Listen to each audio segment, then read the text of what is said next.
Hello student, I am Shikha Gupta again with my second lecture on application of Gauss theorem.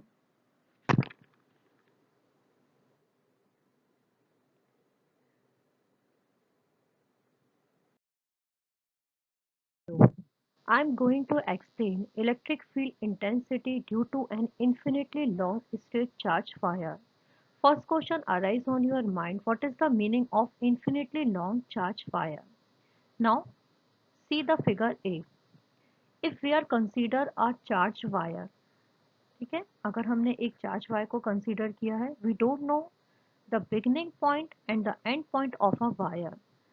अब यदि इसी wire के near by हम एक point को कंसीडर करते हैं, तो ये जो पॉइंट के रिस्पेक्ट में जो वायर होता है, वो ये वायर एक इन्फिनिटली लॉन्ग वायर की तरह वर्क करता है। अब हमारा सेकंड होमवर्क क्या है, हमारा काम क्या है कि हमको एक चार्ज की वजह से पॉइंट पी पर इलेक्ट्रिक फील्ड की स्टडी करना है। तो हमारा फर्स्ट होमवर्क क्या है कि हमको एक क्लोज गॉसियन सरफेस को यहाँ पर कंसीडर करना होगा, जो कि पॉइंट पी से क्रॉस होकर निकलेगा। यहाँ आप देख रहे हैं कि मैंने एक सिलेंड्रिकल गॉसियन सरफेस को कंसीडर किया है। सिलेंड्रिकल की जो हाइट है वो एक एच हाइट है। कंप्लीट गॉसियन सरफेस में जो अपर पार्ट है वो एक सर्कुलर सरफेस है which is denoted by S1।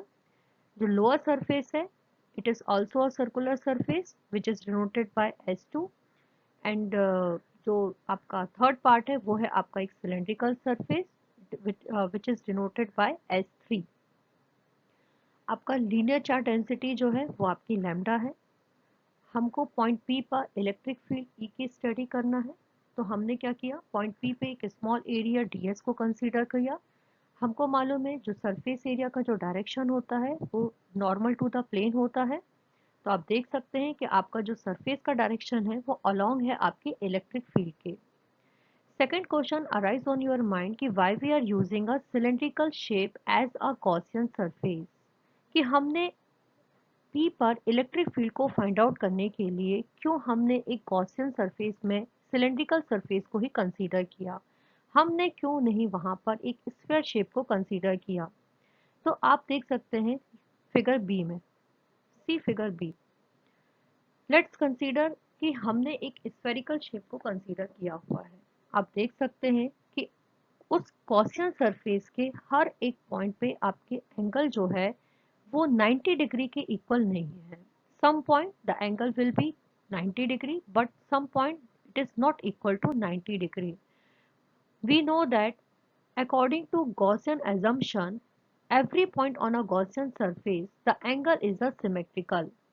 But in this case, we see the figure, हर एक पॉइंट पे आपका एंगल जो है इलेक्ट्रिक फील्ड और सरफेस एरिया के बीच का वो आपका इक्वल नहीं है। दैट मीन्स अगर हम एक स्फेरिकल शेप को कंसीडर कर रहे होते तो वो आपके गॉसियन एजम्पशन को फॉलो नहीं करता।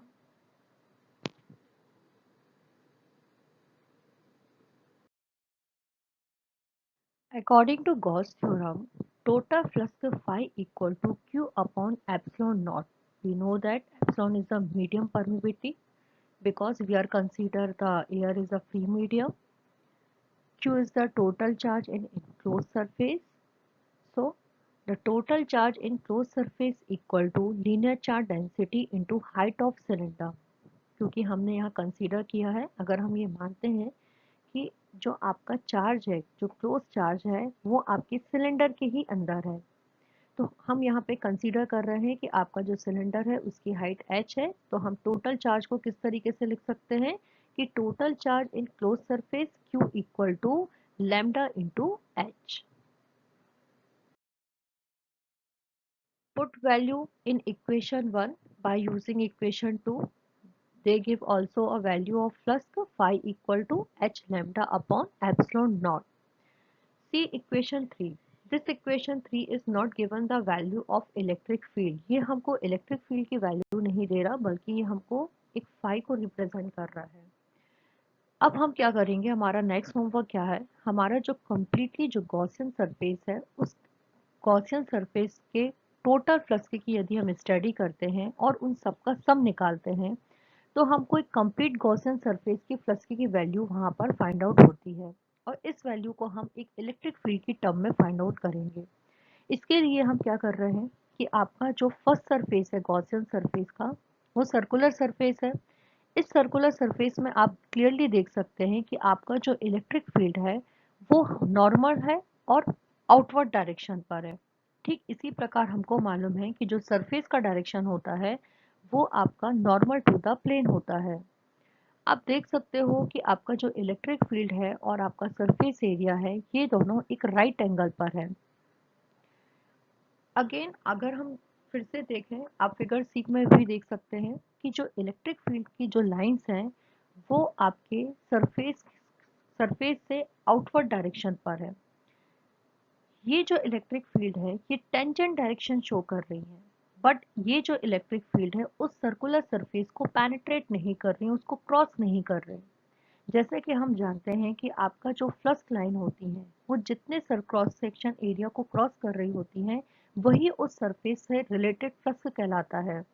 बट आप फिगर में देख सकते हो कि ये जो इलेक्ट्रिक लाइंस हैं, आपकी जो इलेक्ट्रिक फील्ड ऑफ लाइंस हैं, वो इस सर्कुलर सरफेस को पेनिट्रेट नहीं कर रही, उसको क्रॉस नहीं कर रही, बल्कि उस सरफेस पे ये टेंजेंट डायरेक्शन पर है। इससे हमको ये शो होता है कि सर्कुलर सरफेस से रिलेटेड जो फ्लक्स है वो आपका जीरो होगा। से हम ये क्लियर हो गया कि आपका जो इलेक्ट्रिक फ्लक्स है अगर वो टेंजेंट डायरेक्शन में है तो उस सर्कुलर सरफेस से रिलेटेड आपकी फ्लक्स की वैल्यू जीरो होगी। इसको हम एक मैथमेटिकल टर्म में भी इस तरीके से एक्सप्लेन कर सकते हैं कि अगर आपका हमने सर्कुलर सरफेस लिया, हमको मालूम है सर्कुलर सरफेस में इलेक्ट्रिक फील्ड आउटवर्ड डायरेक्शन में है और आपका जो ds है वो उस इलेक्ट्रिक फील्ड से राइट एंगल पर है। हम क्या लिख सकते हैं, हम लिख सकते हैं कि E dot d s equal to e d s cos 90। Again हमको मालूम है cos 90 की जो वैल्यू होती है वो जीरो होती है, तो हमको ये जो वैल्यू है E डॉट डी एस वो जीरो की इक्वल मिला। इसका एक और मतलब है कि आपको जो सर्कुलर सरफेस से रिलेटेड फ्लक्स है वो भी यहाँ पर आप देख सकते हो जीरो वैल्यू शो कर रहा है। ठीक है। We discuss cylindrical surface because circular surface 1 और circular surface 2 से रिलेटेड जो फ्लक्स की वैल्यू है वो हमको जीरो शो कर रहा है। दैट मीन्स हमको अब एक सिलेंड्रिकल सरफेस को ही यहाँ पे कंसीडर करना है और इस सिलेंड्रिकल सरफेस के लिए हमको फ्लक्स की वैल्यू फाइंड आउट करनी है। तो हमारा होमवर्क क्या है, हमने फिर से हम डिस्कस करते हैं कि यहाँ पर हमने लैम्डा क्या लिया था, आपकी charge density, linear charge density को कंसीडर किया था। h is the height of a cylinder, p is the point, E is the electric field, p वो पॉइंट है जहाँ पर हमको इलेक्ट्रिक फील्ड को कंसीडर करना है, ds आपके सरफेस एरिया की डायरेक्शन है। अगेन आप डायरेक्शन में ये देख सकते हैं कि आपका जो इलेक्ट्रिक फील्ड है उसी की ही डायरेक्शन पे आपके सरफेस का डायरेक्शन है। दैट मीन्स जो एंगल है आपके इलेक्ट्रिक फील्ड और ds के बीच का, this angle will be zero. So we write E dot ds equal to eds cos theta, put the value of theta, eds cos 0, we know that the value of cos 0 is 1, that means E dot ds equal to eds. So total electric flux through the Gaussian surface phi equal to integration of eds. We know that E is the symmetrical, so we are integrate the value of ds. They give a area of a cylindrical surface. We know that this value is 2 pi r h. Equation 3 and equation 4. Both equations show the value of flux.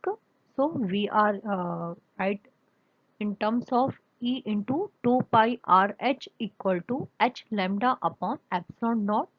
They give the value of electric field E equal to lambda upon 2 pi epsilon naught into r. This equation represents the electric field due to a infinitely long charge wire. We are discuss two conditions. If charge on a wire is a positive, that means अगर हमने एक positive charge wire को consider किया है तो उस condition में जो आपकी इलेक्ट्रिक फील्ड की डायरेक्शन होगी वो हमेशा normal to the outward direction होगी। बट यदि हमने चार्ज जो है वो निगेटिव चार्ज को कंसीडर किया है, कि वायर में हमने एक नेगेटिव चार्ज को लेके अपना इलेक्ट्रिक फील्ड की स्टडी करना है, तो आपकी जो इलेक्ट्रिक फील्ड होगी वो हमेशा नॉर्मल होगी और इनवर्ट डायरेक्शन पर होगी। Thank you.